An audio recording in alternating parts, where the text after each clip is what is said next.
നമുക്കാകെ കോളേജിൽ നിന്ന് 1 വീക്കാട്ടോ ലീവ് കിട്ടുന്നത്. അതുകൊണ്ട് തന്നെ ഈ നാട്ടിൽ വന്നിട്ടുള്ള മീറ്റപ്പും കാര്യങ്ങളൊന്നും അതുപോലെ നടക്കാറില്ല. പക്ഷേ ഈ വട്ടം ഞങ്ങളാണെങ്കിൽ 2 ദിവസത്തേക്ക് ഒരുമിച്ചായിരുന്നേ.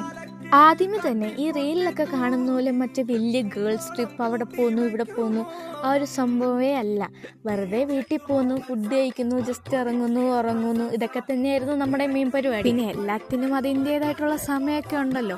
അങ്ങനെ നമ്മൾ റെയിൽവേ സ്റ്റേഷനിൽ നേരെ ആകാംക്ഷയുടെ വീട്ടിലോട്ടാട്ടോ പോയത്. അങ്ങനെ 7 മണിയൊക്കെ ആവാറായപ്പോഴാട്ടോ നമ്മൾ വീട്ടിൽ കയറിയ. അവിടെ നിന്നൊരു ചായയൊക്കെ കുടിച്ച് നമ്മൾ നേരെ അവളുടെ ഓരോ ചൈൽഡ്ഹുഡ് കാര്യങ്ങളൊക്കെ ആട്ടോ ഡിസ്കവർ ചെയ്തുകൊണ്ടിരിക്കുന്നത്. പണ്ടത്തെ ഒരു കട്ട BTS ഫാനാണെന്നും ഒരു പൂക്കിയാണെന്നും അന്നാട്ടോ ഞങ്ങൾക്ക് മനസ്സിലായത്. അങ്ങനെ ബാക്കി ഡ്രോയിങ്സും കളക്ഷൻസ് ഒക്കെ കണ്ടുകൊണ്ടിരുന്നപ്പോൾ തന്നെ നമുക്ക് ഡിന്നറിനുള്ള വിളി വന്ന്. ആൻറ്റി ആണെങ്കിൽ നമുക്ക് വേണ്ടി നല്ല മീൻ വറുത്തതും ചിക്കൻ കറിയും മോരും എല്ലാം സെറ്റാക്കി വെച്ചിട്ടുണ്ടായിരുന്നേ. അങ്ങനെ ഫുഡ് അടിയൊക്കെ കഴിഞ്ഞ് നമ്മൾ 3 പേര് നേരെ ഫ്ലാറ്റായേ.